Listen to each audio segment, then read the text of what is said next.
Hi, and welcome to a new episode of The Young and the Restless. We open up at society, we see Jack and Diane have a private dinner, skip.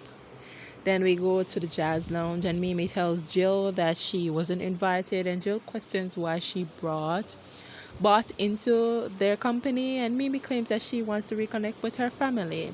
The kids defend that they do miss Aunt Mimi, but Jill believes that there is something else going on and demands to know what it is.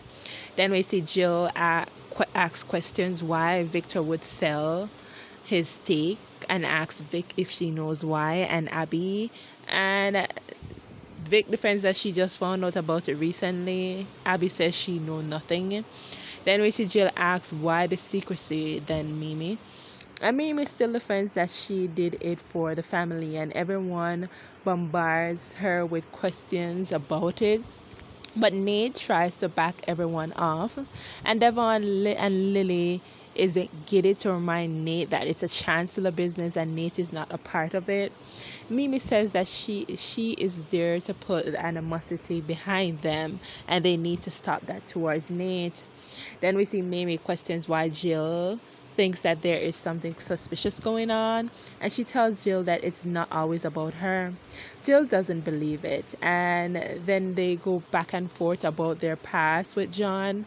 And Mimi asks Vic if it's not a good business idea that she made, and she agrees that it's a good business idea. And Mimi tells Jill not only her feelings count, and Jill yells and demands for the truth, but Lily says that the purchase has caught them off guard. And Jill rants that Minnie is trying to piss her off and asks how much to buy her out. Mimi tells Jill that she is not selling, and Mimi has had enough of business talks for the night. And Abby and Lily agrees, and they toast while Jill sits there and smiles reluctantly. Then we see Lily asks her to stay, Jill to stay, and she decides to stay because she says that she believes there is more to the story. Then we see here goes Diane asking Jack to choose Kyle over Billy, and Jack tells her that Billy is a part of the family legacy at Abbott, and she reminds him that Billy's past and actions. And I'm like, Diane, for you to remind someone about someone's past, like, shut up. Billy was one of your huge defenders when everybody was telling them who you are.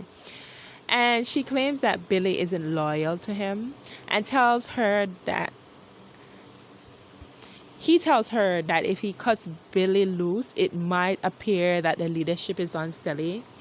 And if Billy feels isolated and abandoned, he goes to a dark place. And Diane goes again to ask him to choose Carl, and Jack says that he has to balance things.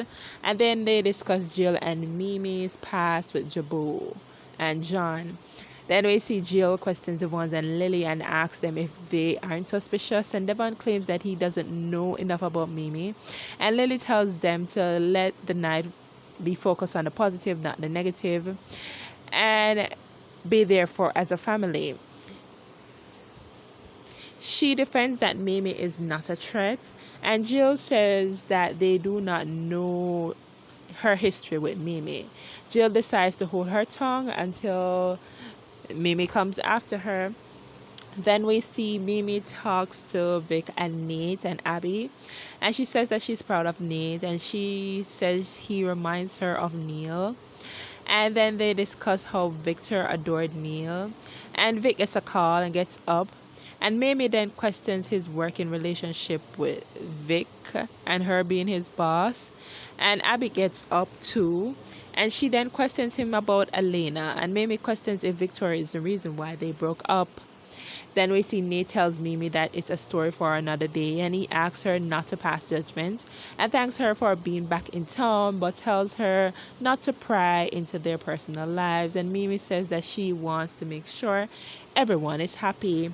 Then we see Devon discuss with Abby why Mimi had to be so secretive about it, and Abby says maybe she just wanted to surprise everyone, and she is just ready to tell everyone tonight. Then we see Jill tells Mimi she has come a long way from the Abbey's house, and I'm like, That's not a compliment, that is a diss. And Jill claims that she is congratulating Mimi. Mimi tells Jill that she has always been smart and capable, and Jill was just blind to see it. Then we see Jill asks what does she ultimately want, and Mimi says that never show your hand until it's time. Then we see Daniel and Lily at her place discuss the party, and she is curious what led Mimi there to the purchase. And Danielle thinks that Jill may be making a bigger deal of the situation. Then we see Nate and Vic sit in the jazz lounge and reflect on the night and says that Vic says that she is used to family drama. Vic says that she is concerned about Nate though, and will Mimi influence him to return to Chancellor Winters. Nate says that he is right where he belongs at Newman and says that he will be miserable going back. They make out. Then we see at the Chancellor house, Abby, Devon, and Jill return. Then we see at the Abbott house, Diane thanks Jack for the night. Then they look forward to the vow renewal the next day, and Jack thinks that Diane can handle any him and Diane can handle anything as a team. And then we see Jill questions Abby about Ashley and Tucker. And then Jill says that she is glad that they are making the Chancellor house a home. Jill then reflects on Catherine and the good and the bad.